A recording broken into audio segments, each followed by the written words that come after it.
Hi, everyone. Welcome to this fireside chat with Matt Lehman from Amazon. We'll be more specifically talking about container security, runtime security, observability into containerized workloads. Matt, thank you so much for joining here. The next question is, of course, about the work that we're doing together, really, right? So when you think about how Deepfence is able to secure serverless environments or even PaaS environments, including EKS on AWS, what are those one or two things that stand out to you, really, that, hey, you guys do this better than, I have seen? What is it? How are you looking at it about the work that we're doing together, Matt? Yeah, it's probably useful to kind of just talk about what the world looks like from our corner. Internally, we have a pretty decent story already built around detection alerting in the cloud configuration space. What's significantly harder for us is looking at how attack paths, and I touched on this earlier, how attack Yep. paths trace and travel through cloud network and legacy environments, and even Lambda if you're able to get me there one day. And we want to, our focus is not only the how do I stop an attack in real time, and don't get me wrong, that's important, but I Yep. think the place where we're spending all of our energy sort of experimenting is trying to think about how we model kill chains moving through an environment from a hypothetical. So, kind of a automated threat hunting versus having to do a red team op every single time.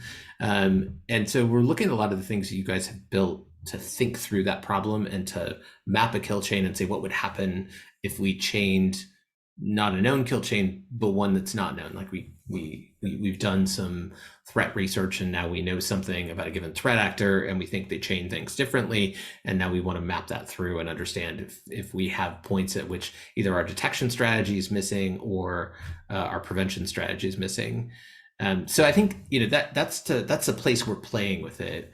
I Yep. think more broadly at our scale, and this is a thing that I like about Deepfence, we're really, really sensitive to noise in our alerting just because of how big we are, right? So, a 1% false positive rate is, equates to whole numbers of engineers that are spending their time on the inefficiency. And so when we think about visible lateral visibility as well as noise, like kind of getting a good balance where our FPR is false positive rates below 5, and ideally below 1, and we still end up with good lateral visibility, I think is really the sweet spot. So it's one of the other things we've been, at least in initial testing that we've been excited about. Absolutely, Matt. And in fact, you know what? I couldn't agree more. Ultimately, I think while some tools are easier to deploy, what really matters over a longer period of time is, hey, deployment is a 1 week effort, but then you end up with so many alerts on every day. The remaining 360 days of your year, you're really dealing with lack of actionability, right?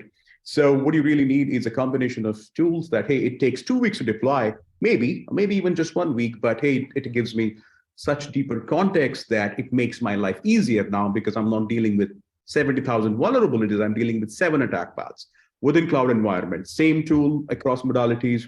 And hey, you know what? It's not only going to tell me what are the possible potential attack paths, it's also going to help me seal them off, or double click on any particular attack path and go deeper on that. Absolutely, I think it's a lot about actionability, really, right? It's not about being a mile wide and inch deep. I think actionability really comes when you have deeper context, and that comes from places like being able to trace your infrastructure with eBPF, or even different modalities based on the underlying infrastructure. But I think if you're able to add all of your scan results and these deeper contexts, then you have a magic, really, right? That's something that is more actionable. So thank you so much for illuminating that, Matt. I think with that, Before yeah, you go ahead. before you get there, one quick thing, Sandeep. I think there's a cultural element too that's really important for people to think Mhm. about, and that is, false positives build this idea with our teams that there's too much noise, and therefore I can look at this later, right? So this very deliberate, we're using the word actionability and actionable things, but it's even more important than that. Like, if I build a system that pages you and pulls you out of bed in the middle of the night, and it's a false positive, like I slowly build in a culture and a thinking that I've got noisy things and they're okay to deal with later because more than likely it wasn't a real event anyway, as opposed to really clean signal builds this heavy bias towards doing something right now and fixing it quickly.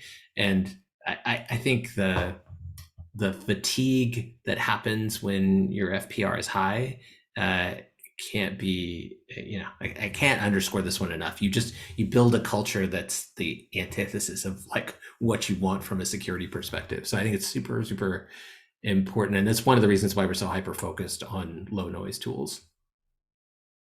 Absolutely, Matt. Couldn't agree more. And in fact, last 12 months or so, we've, in last over a year roughly, we've spoken to close to 1,400 security professionals, Matt, really, right? The practitioners, actually, folks who are, sitting and operating these tools on a daily basis, really. And that's one thing that I have almost universally heard that, hey, make it actionable. I know you're seeing a lot, but tell me exactly what I need to do, make my life easier, not harder. Because too much data is as bad as no data. You're not going to be able to deal with it, really, right? So couldn't agree with you more. Listen to the full interview at deepfence.io/resources.